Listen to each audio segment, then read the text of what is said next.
इस वीडियो में हम सीखेंगे कि पैसे से दोस्ती कैसे करें, वेल्थ के बारे में जागरूकता कैसे विकसित करें, अपनी एबिलिटीज में अपने विश्वास को फिर से कैसे रिस्टोर करें, हमेशा सरप्लस कैसे रखें और अबंडेंस में कैसे जिया करें। कैसे पैसा को अपना दोस्त बनाया जा सकता है, वेल्थ को कैसे डेवलप किया जा सकता है, अपनी एबिलिटीज में अपने विश्वास को कैसे बढ़ाया जा सकता है और हमेशा वो कैसे पाया जा सकता है जो कभी खत्म ना हो। हमारी अमीर बनने की इच्छा एक खुश और अद्भुत जिंदगी जीने की इच्छा है, इसलिए अपने पैसों की सोच को बदलते हैं और फाइनेंशियल सक्सेस या प्रॉस्पेरिटी का मंत्र जानने के लिए इस वीडियो को बिना स्किप किए लास्ट तक देखना, तभी मंत्र जान पाएंगे।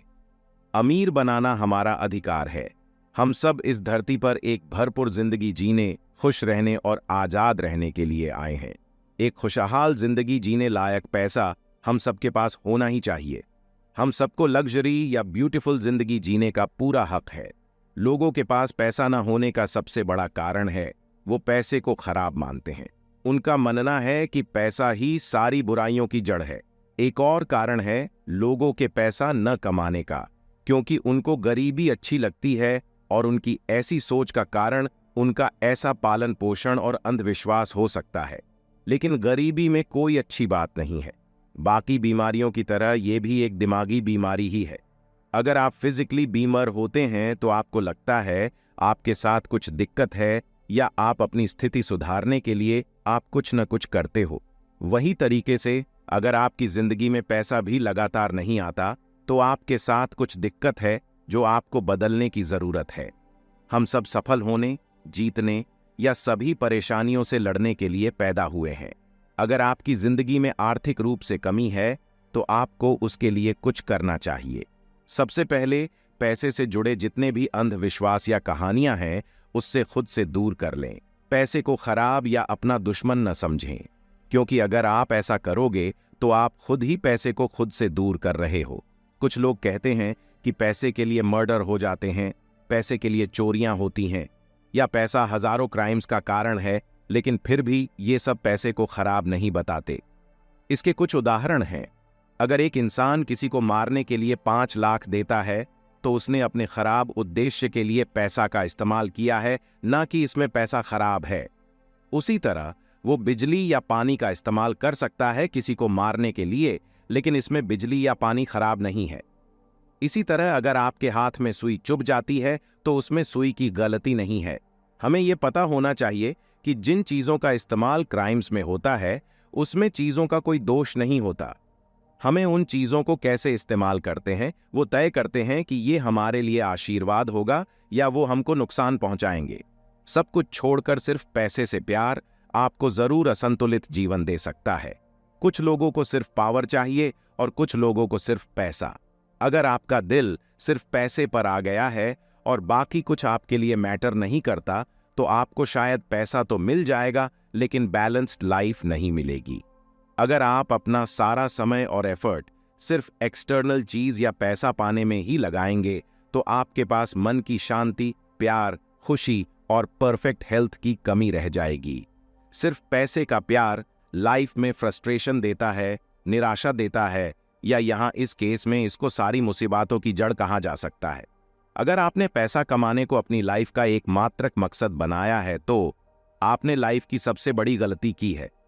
आपको ऐसा लगता है कि आपको लाइफ में बस पैसा ही चाहिए, लेकिन अपने बहुत सारे प्रयास के बाद आपको एहसास करते हैं कि आपको सिर्फ पैसा नहीं चाहिए, आपको वास्तव में मन की शांति या प्रचुरता चाहिए। आप पैसे के साथ भी मन की शांति, उत्तम स्वास्थ्य पा सकते हैं। धन भगवान की सुंदरता एवं प्रचुरता का प्रतीक है और इसको इस्तेमाल ऐसे किया जाना चाहिए कि इसका आशीर्वाद हमारे ऊपर हमेशा बना रहे। ये राष्ट्र की इकोनॉमिक हेल्थ का भी सिंबल है। जब बॉडी में हमारा ब्लड सही मात्रा में होता है तो हम हेल्दी होते हैं। ऐसे ही जब पैसा भी हमारी लाइफ में सही मात्रा में होती है तो हम इकोनॉमिकली हेल्थी होते हैं। धनवान होना भी सचेत होने की ही एक दशा है। वैज्ञानिक लोग पैसा या दौलत को समुद्र की लहरों से तुलना करते हैं, जिसका मतलब है वो जाती है लेकिन लौट के भी जरूर आती है।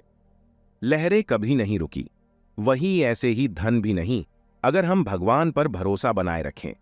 अगर हम अपने अवचेतन मन को हमेशा धन की आपूर्ति देने के लिए प्रभावित करना चाहते हैं तो एक तरीका अपनाया जा सकता है, और वो है सबसे पहले अपने मन को शांत करें। आराम करो। ऐसी स्थिति में जाए जहां आप आधी नींद में हो या सोने वाले हो, और फिर शांति से खुद से पूछें, हमारे विचार कहां से आते हैं, धन कहां से आती है, हमें दिमाग कहां से मिलता है।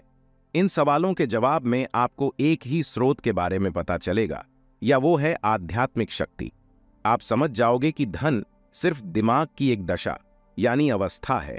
एक वाक्यांश को धीरे धीरे 4 से 5 बार दिन में रिपीट करें, विशेष रूप से सोने से पहले। मणि मेरी जिंदगी में हमेशा बह रही है और एक दिव्य शक्ति मेरे ऊपर हमेशा प्रेजेंट होती है। अगर आप इसे रोज दोहरेंगे तो पैसे का आइडिया आपके दिमाग में अंदर तक उतर जाएगा और आप वेल्थ कॉन्शियस बन जाएंगे। इसका दोहराव बस यांत्रिक रूप से दोहराने से कुछ नहीं होगा। आपको इसको बोलते हुए महसूस करना होगा। दिमागी स्तर पर स्वीकार करना। जो लोग आर्थिक रूप से कमजोर होते हैं उनको शुरू में ऐसे बयानों से कुछ मदद नहीं मिलती, जैसी कि मैं स्वस्थ हूं, मैं समृद्ध हूं, मैं सफल हूं। ऐस स्टेटमेंट्स कंडीशंस को और ज्यादा खराब कर देते हैं। इसका कारण है कि सबकॉन्शियस माइंड सिर्फ वो ही स्वीकार करता है जो आइडिया और फीलिंग डोमिनेंट यानी दिमाग में हवा होती है।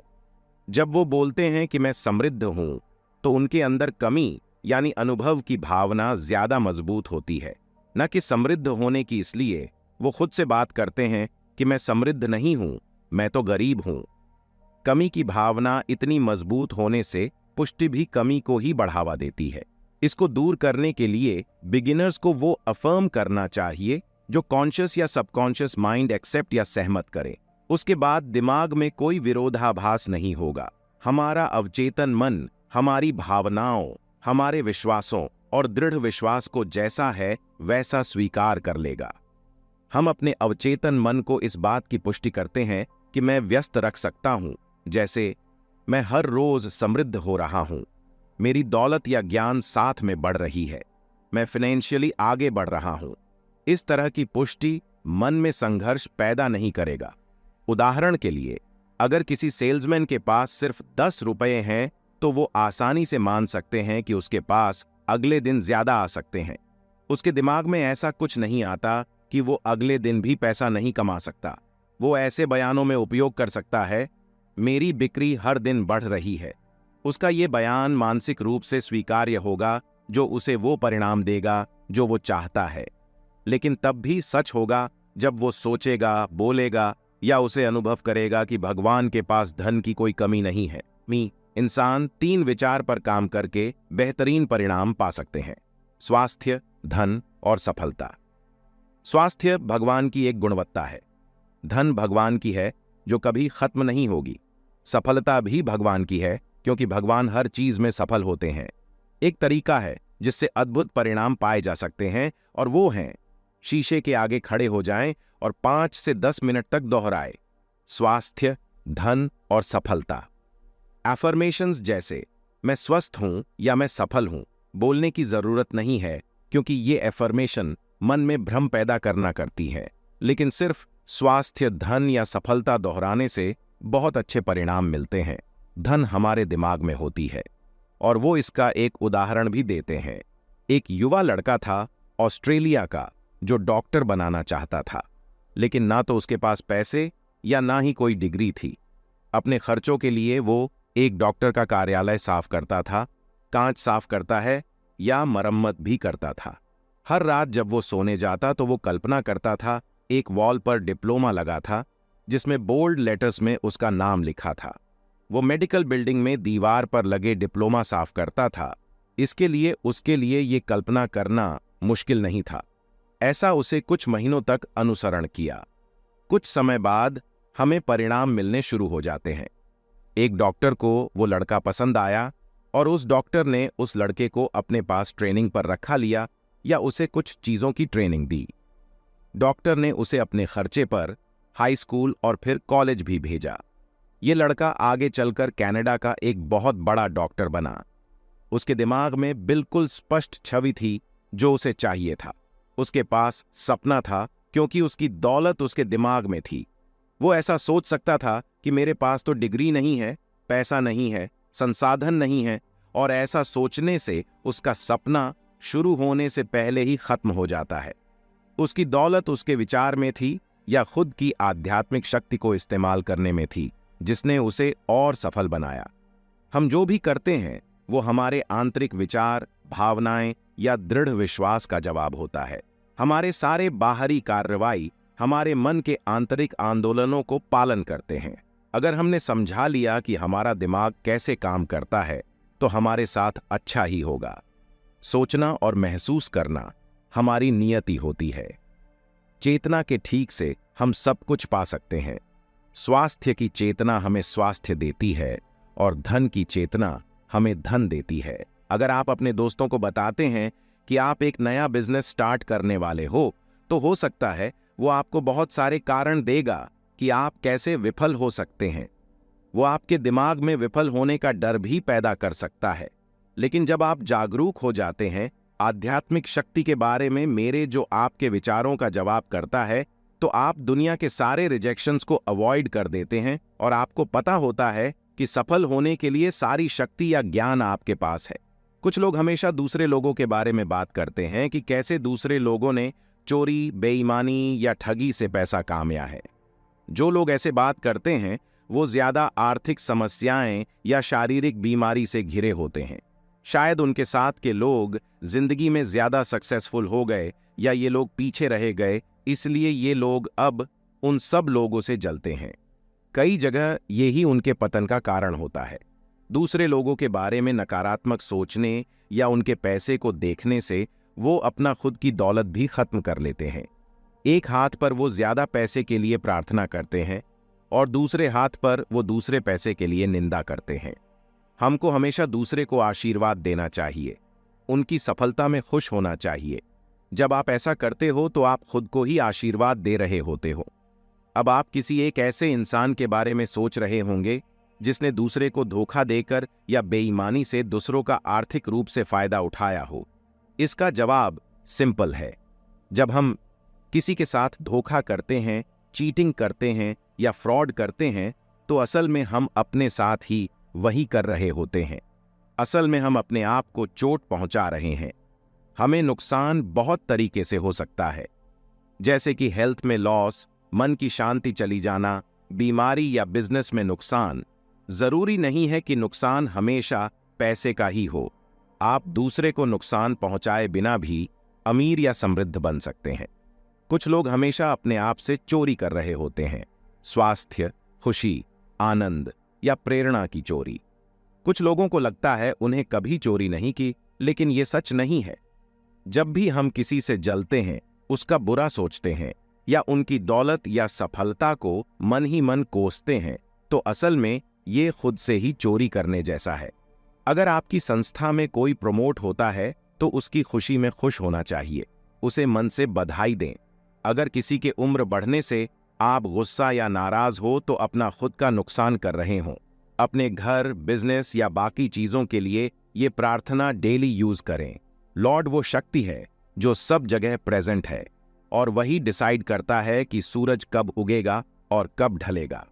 उनकी नजर हमेशा हमारे बिजनेस, हमारे घर पर है और हर उन चीजों पर है जो हमारी है। आप सबको अपनी समस्याओं का समाधान अपने अंदर ढूंढना चाहिए। अगर आपको फाइनेंशियल प्रॉब्लम है तो सोने से पहले ये प्रार्थना हमेशा रिपीट करें। अब मैं आराम से सोऊंगा, मैंने सब कुछ भगवान पर छोड़ दिया है, क्योंकि भगवान के पास सारे जवाब हैं। जैसे ही सुबह सूरज उगेगा मुझे मेरे जवाब मिल जाएंगे, क्योंकि सूर्य कभी उदय कभी असफल नहीं होता। फिर सोने जाएं। आने वाले उजाले के लिए प्रार्थना करें। हर रात अपनी नींद को बहुत अच्छी बनाएं। गरीबी में जब आप भूखे होते हो तो आप खाना ढूंढते हो। जब आप परेशान होते हो तो शांति चाहते हो। जब आप कामजोर होते हो तो ताकत ढूंढते हो। आपकी समृद्धि की चाहत भी एक भगवान की ही आवाज है जो आपको बोलती है कि बहुतायत आपकी है। इसको अपनी हर रोज की प्रार्थना में जरूर बोले। भगवान ही सारी शक्तियों का जरिया है। भगवान की शक्तियां ही मेरी शक्तियां हैं। मैं हमेशा अपनी सच्ची वर्थ के लिए सचेत रहता हूं। मैं अपने टैलेंट्स को यूज करके अमेजिंग रिजल्ट्स पा सकता हूं। भगवान को धन्यवाद। अमीर बनने का रास्ता वेल्थ हमारे दिमाग में होती है। मान लो अगर किसी डॉक्टर की सारी डिग्री या औजार चोरी हो जाए तो भी एक्चुअल नॉलेज और वेल्थ उसके दिमाग में होती है। वो अभी भी लोगों का इलाज कर सकता है, बस उसके डॉक्टर के पढ़ाई के सिंबल्स चोरी हो गए हैं। लेकिन उसकी दौलत, उसकी मानसिक क्षमता, उसकी दूसरों को मदद करने की नॉलेज या मानवता को योगदान करने में है। आइए बाइबल में यूज हुए एक passage change the water into wine का मतलब समझते हैं। एक संपूर्ण स्वास्थ्य, प्रसन्नता, मन की शांति या समृद्धि पाने का उत्तर है। शराब का मतलब बाइबल में हमेशा होता है अपने सपने या योजना की प्राप्ति होना। दूसरे शब्दों में ये वो चीज है जो आप पूरी करना, हासिल करना या पाना चाहता हो। पानी का मतलब आमतौर पर आपके दिमाग या चेतना से है। पानी को जिस भी बर्तन में डाला जाए वो उसकी शेप ले लेता है। वही ऐसे ही आप जो भी विश्वास करते हो या हमें फील करते हैं वो आप अचीव करते हो। इसको ही पानी को वाइन में बदलना कहा गया है। अब यहां एक उदाहरण से आपको समझाते हैं। पानी को वाइन में बदलकर अपनी जिंदगी का पहला चमत्कार किया। उस लड़की का एक बहुत अच्छा सा सैलून था, लेकिन उसकी मां बीमार पड़ गई या उसे घर पर रहना पड़ा। उसकी अनुपस्थिति में उसके सहायकों ने पैसे का हेर फेर कर दिया, या यहां तक कि वो लड़की दिवालिया हो गई, उसका घर बिक गया या उसके ऊपर बहुत सारा कर्जा भी चढ़ गया। वो लड़की अपनी मां के हॉस्पिटल बिल्स तक नहीं भर पा रही थी और ना ही उसके पास कोई काम था। ये लड़की दुनिया से लड़ रही थी। उसका कहना था, मैं सब कुछ खो चुकी हूं, मैं अपने बिल्स नहीं भर सकती, मैं प्रे नहीं कर सकती क्योंकि मैंने उम्मीद खो दी है। किसी ने इस लड़की को पानी को वाइन में बदलने का फॉर्मूला समझा, या तब उसे समझ आया कि उसको दुनिया से नहीं बल्कि अपने मन की लड़ाई को ठीक करना होगा। ये वही चीज हमारे साथ भी होते हैं। हमारे मन में हमेशा एक वार चलती रहती है। हम अपनी संपत्ति या अन्य इच्छाओं को पूरा न होने के लिए बाहरी वातावरण को दोष देते हैं। प्रार्थना हमें हमारे मानसिक संघर्ष से बाहर निकालती है। प्रार्थना एक तरह की मानसिक विवाह की दावत होती है, जहां विचार और भावनाएं ही हमारी नियति है। जैसा हम अपने अंदर सोचते हैं या महसूस करते हैं, वैसे ही हमारी बाहरी दुनिया होती है, जो हमारी बॉडी, फाइनेंसेस, एनवायरनमेंट और सोशल पोजीशन आदि है। हमारे आंतरिक मूवमेंट्स हमारे बाहरी मूवमेंट्स को कंट्रोल करते हैं। भगवान आपके लिए क्या है? आध्यात्मिक शक्ति को भगवान का नाम दिया गया है। गॉड एक वो इनविजिबल सोर्स है जहां से सारी चीज आती है। एक आध्यात्मिक शक्ति है जो हमारे सारे विचार का प्रतिसाद देती है। एक इंसान जब प्रार्थना करता है तो अपनी काम को भगवान में विश्वास या विश्वास में बदल सकता है।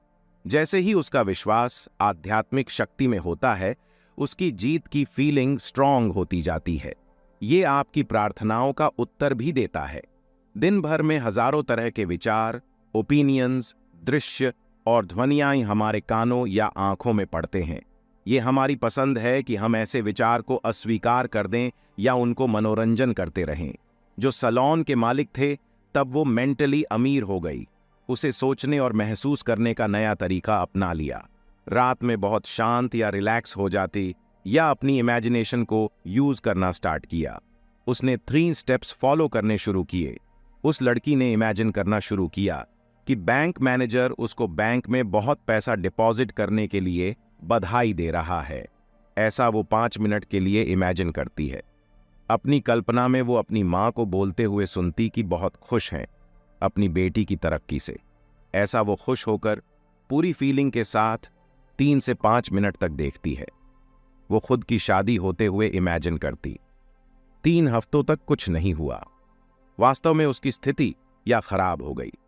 उसे गिव अप नहीं किया या हार नहीं मानते हुए ये अभ्यास करती रही।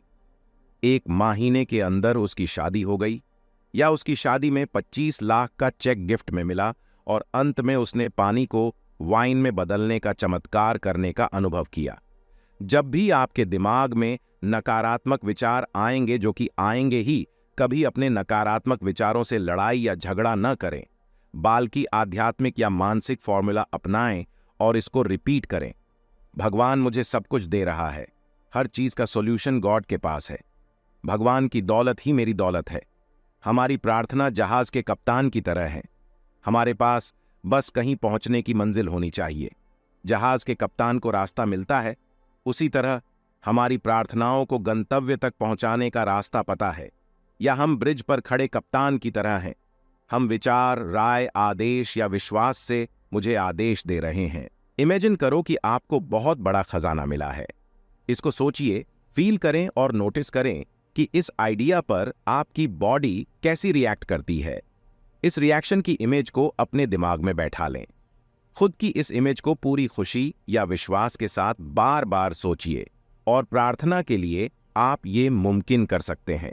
अपने मन को शांति, सफलता, धन या खुशी के विचारों में व्यस्त रखें। पूरी भावना या विश्वास के साथ हमको दौलत से शादी कर लेनी चाहिए, लेकिन साथ ही दिमाग में बहुत सा डर, शक, चिंता, आलोचना, ईर्ष्या या गुस्सा जैसी अतिरिक्त पत्नियां रखकर इस मैरिज के साथ फ्लर्ट न करें।